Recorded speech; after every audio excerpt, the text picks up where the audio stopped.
नमस्कार, आप देख रहे हैं सत्य हिंदी का दोपहर 2 बजे का बुलेटिन और मैं हूं आपके साथ कृति सिंह। जंतर मंतर पर अनशन कर रहे वांगचुक की बिगड़ती सेहत का मामला अब दिल्ली हाईकोर्ट तक पहुंच गया है। इस बीच अमेरिका, भारत समेत 5 देशों पर 100% टैरिफ लगाने की तैयारी में है। वहीं पूर्व चुनाव आयुक्त SY कुरैशी ने चुनाव आयोग की साख पर सवाल उठा दिए हैं। इसके अलावा राहुल गांधी की देहरादून रैली, ममता को कांग्रेस को न्योता, KGMU में नॉनवेज विवाद सुर्खियों में है। इन्हीं खबरों पर इस बुलेटिन में बात करेंगे, लेकिन उससे पहले आपको बता दें कि अब आप हमारे चैनल सत्य हिंदी के ऐप पर हमारे सभी न्यूज बुलेटिन, हमारे चैनल की तीखी बहस वाले सारे शो, हमारी वेबसाइट की सारी खबरें, सब कुछ बस एक क्लिक पर यानी कि आपके अपने सत्य हिंदी के ऐप पर देख सकते हैं। इसलिए तुरंत डाउनलोड कर लीजिए। डाउनलोड करने के लिए लिंक आपको इस वीडियो के डिस्क्रिप्शन में मिल जाएगा। तो आइए रुक कर लेते हैं दोपहर की 5 बड़ी खबरों का।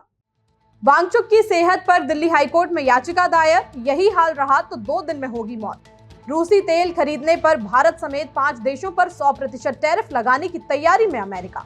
पूर्व CEC SY कुरैशी ने चुनाव आयोग पर उठाए सवाल, कहा विपक्ष के साथ हो रहा पक्षपात। बंगाल कांग्रेस का ममता बनर्जी को न्योता, कहा 21 जुलाई को कार्यक्रम में शामिल हो और गलती माने। राहुल गांधी की देहरादून रैली पर बवाल, परेड ग्राउंड नहीं मिला, अब बन्नू स्कूल मैदान में होगी रैली।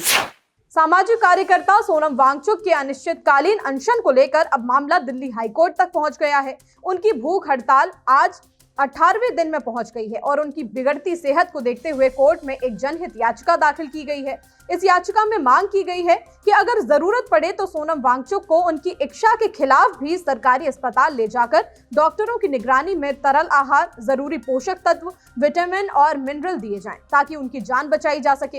ये याचिका सामाजिक कार्यकर्ता और वकील राकेश कुमार सैनी ने दाखिल की है। याचिका में दावा किया गया है कि वांगचुक की सेहत बहुत तेजी से बिगड़ रही है। उनका वजन 8 किलो 900 ग्राम कम हो गया है और अगर वो अपनी भूख हड़ताल जारी रखते हैं तो 2 दिनों में उनकी जान जा सकती है। इसलिए कोर्ट से तुरंत दखल देने और केंद्र सरकार और दिल्ली सरकार को जरूरी निर्देश जारी करने की मांग की गई है। याचिका में कहा गया है कि सरकार की सबसे बड़ी जिम्मेदारी किसी भी नागरिक की जान बचाना है। इसमें कहा गया है कि शांतिपूर्ण प्रदर्शन और भूख हड़ताल करना लोकतांत्रिक अधिकार है, लेकिन जब किसी व्यक्ति की जान पर बनाए तो सरकार हाथ पर हाथ रखकर नहीं बैठ सकती। इसलिए वांगचुक को तुरंत अस्पताल में भर्ती कराकर इलाज शुरू कराया जाना चाहिए, चाहे इसके लिए उनकी सहमति भी ना हो। सोनम वांगचुक के अनशन के 18वें दिन उनकी सेहत लगातार बिगड़ती जा रही है। वजन 8 किलो से बहुत ज्यादा कम हो चुका है। शरीर की मांसपेशियां भी कमजोर होने लगी हैं। रक्तचाप भी लगातार गिर रहा है। लेकिन वांगचुक ने अनशन खत्म करने से इनकार कर दिया है। उन्होंने कहा कि सरकार बातचीत क्यों नहीं कर रही है। अभिजीत दीपके का कहना है कि सरकार सिर्फ जवाबदेही से नहीं बच रही, बल्कि उसका रवैया बेहद कठोर और संवेदनहीन भी दिखाई दे रहा है। उधर कॉकरोच जनता पार्टी का आंदोलन 26वें दिन में पहुंच चुका है। ये आंदोलन पेपर लीक के मुद्दे पर चल रहा है। पार्टी शिक्षा मंत्री धर्मेंद्र प्रधान के इस्तीफे की मांग कर रही है। साथ ही छात्र आत्महत्या मामलों में 1 करोड़ रुपए मुआवजे की भी मांग है। अब आंदोलन को और तेज करने की तैयारी है। कॉकरोच जनता पार्टी ने 20 जुलाई को चलो संसद मार्च का ऐलान कर दिया है।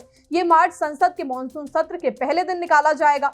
समर्थकों से मिस्ड कॉल के जरिए इस अभियान में जुड़ने की अपील की गई है। अब नजर इस बात पर है कि सरकार बातचीत का रास्ता चुनती है या आंदोलन और तेज होगा।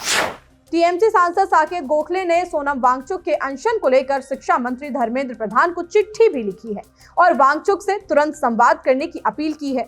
उन्होंने कहा कि वांगचुक की सेहत लगातार बिगड़ रही है। देश भर के लाखों लोग इसे लेकर चिंतित हैं, लेकिन सरकार अब तक उनसे बात करने नहीं पहुंची। गोखले ने कहा कि बातचीत करना सरकार की जिम्मेदारी है। गोखले ने कहा कि वांगचुक अपने लिए नहीं लड़ रहे, वो लाखों छात्रों की आवाज उठा रहे हैं। उन्होंने सवाल पूछा कि सरकार बातचीत करने से बच क्यों रही है। उन्होंने कहा कि उन्होंने शिक्षा मंत्री धर्मेंद्र प्रधान को चिट्ठी भी लिखी है और मंत्री से वांगचुक से तुरंत संवाद करने की अपील की है। साथ ही नीट और CBSE से जुड़े मुद्दे सुनने की मांग की है।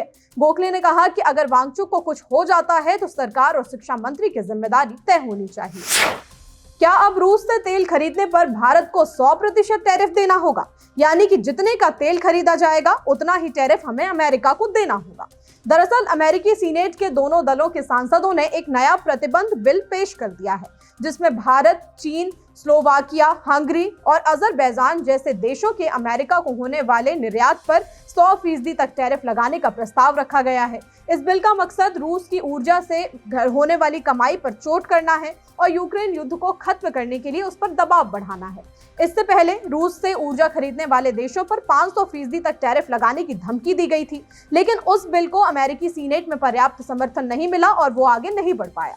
अब नए बिल में टैरिफ की सीमा घटाकर अधिकतम 100% कर दी गई है। भले ही 500% टैरिफ ना लगाया गया हो, लेकिन 100% को भी कोई राहत नहीं माना जा सकता। हालांकि मीडिया रिपोर्ट्स में इसे घटाए जाने को बड़ी राहत की तरह पेश किया जा रहा है।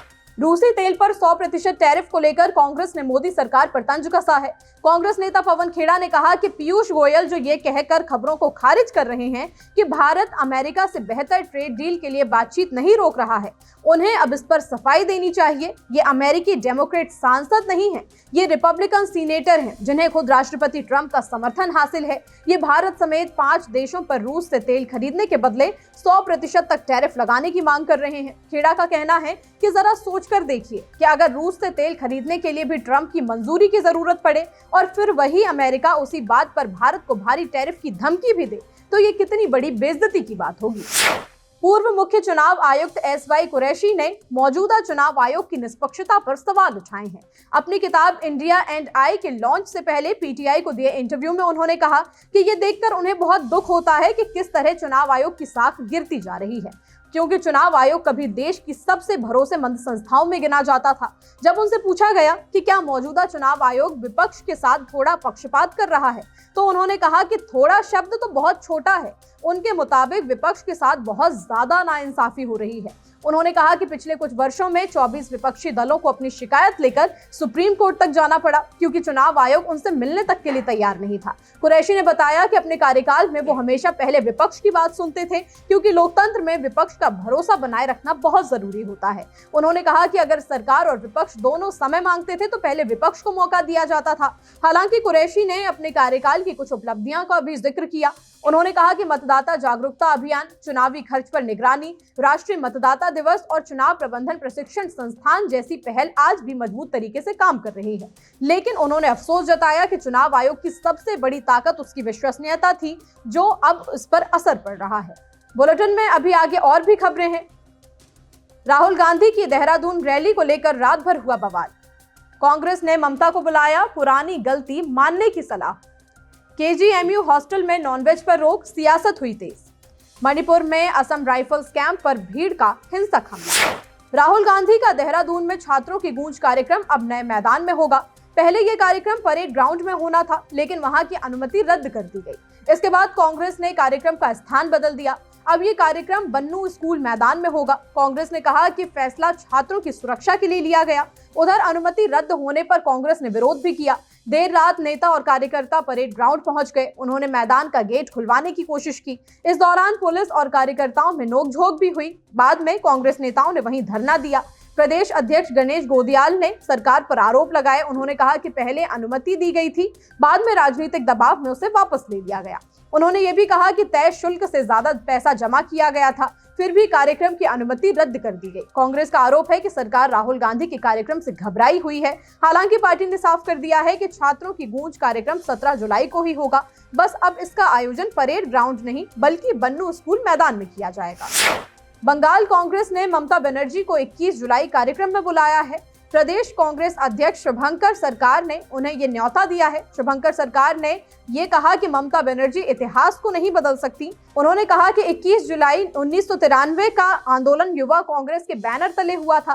कांग्रेस नेता ने ममता से एक और अपील की। उन्होंने कहा कि कांग्रेस छोड़ना राजनीतिक गलती थी। अगर ममता ये स्वीकार कर लें तो ये बड़ा कदम होगा। शुभंकर सरकार ने कहा कि जो नेता अपने राजनीतिक अतीत का सम्मान करता है उसे ज्यादा सम्मान मिलता है। उन्होंने ममता बनर्जी से शहीदों को श्रद्धांजलि देने की अपील की। बंगाल में 21 जुलाई का शहीद दिवस हमेशा से राजनीतिक रूप से अहम माना जाता रहा है। इस बार भी कांग्रेस और तृणमूल दोनों इस तारीख को लेकर सक्रिय हैं। अब सबकी नजर इस बात पर है कि क्या ममता बनर्जी कांग्रेस के इस निमंत्रण का जवाब देंगी। लखनऊ के केजीएमयू में सभी हॉस्टल मेस में नॉनवेज खाना बनाने और परोसने पर तुरंत रोक लगा दी गई है। ये नियम यूनिवर्सिटी के मेस के साथ साथ छात्रों द्वारा चलाए जा रहे प्राइवेट और कोऑपरेटिव मेस पर भी लागू होगा। प्रशासन ने कहा कि नियम तोड़ने पर सख्त कार्रवाई होगी। मीडिया सह प्रभारी कुमार शांतनु के अनुसार राज्यपाल आनंदीबेन पटेल की चिंता के बाद ये फैसला लिया गया। इस फैसले पर राजनीति भी शुरू हो चुकी है। समाजवादी पार्टी ने इसे मनमाना बताते हुए विरोध किया और कहा कि लोगों के खान पान पर ऐसे फैसले नहीं थोपे जा सकते। मुस्लिम धर्मगुरु मौलाना खालिद रशीद ने भी इस फैसले पर दोबारा विचार करने की मांग की। वहीं बीजेपी सांसद दिनेश शर्मा ने कहा कि हर शैक्षणिक संस्थान अपने नियम बनाने के लिए स्वतंत्र है। मौलाना याकूब अब्बास ने कहा कि छात्र चाहें तो कैंपस के बाहर नॉनवेज खा सकते हैं। मणिपुर के सेनापति जिले में मंगलवार रात असम राइफल्स के कैंप पर भीड़ ने हमला कर दिया। लोगों ने कैंप पर पत्थरबाजी, तोड़फोड़ और आगजनी की। सुरक्षा बलों की 3 गाड़ियों को जला दिया गया। हालात संभालने के लिए सुरक्षा बलों ने आंसू गैस के गोले छोड़े, जिसके बाद देर रात स्थिति पर काबू पाया गया। अधिकारियों के मुताबिक विवाद की शुरुआत असम राइफल्स के तलाशी अभियान से शुरू हुई थी। सुरक्षा बलों को जानकारी मिली थी कि कुछ हथियारबंद लोग कैंप के बाहर घूम रहे हैं, जो संघर्ष विराम नियमों का उल्लंघन था। अभियान के दौरान स्थानीय लोगों ने विरोध किया, जिसके बाद तनाव और ज्यादा बढ़ गया। प्रशासन और सुरक्षा बलों ने बताया कि घटना में किसी के घायल होने की सूचना नहीं है।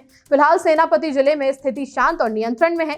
अधिकारी स्थानीय संगठनों के साथ बातचीत कर रहे हैं और शांति बनाए रखने की कोशिश कर रहे हैं। फिलहाल 2 बजे के बुलेटिन में इतना ही। शाम 6 बजे फिर होगी मुलाकात नई खबरों के साथ। तब तक के लिए नमस्कार।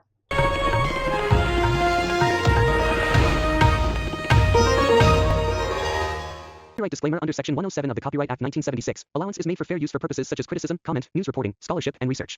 Fair use is a use permitted by copyright statute that might otherwise be infringing.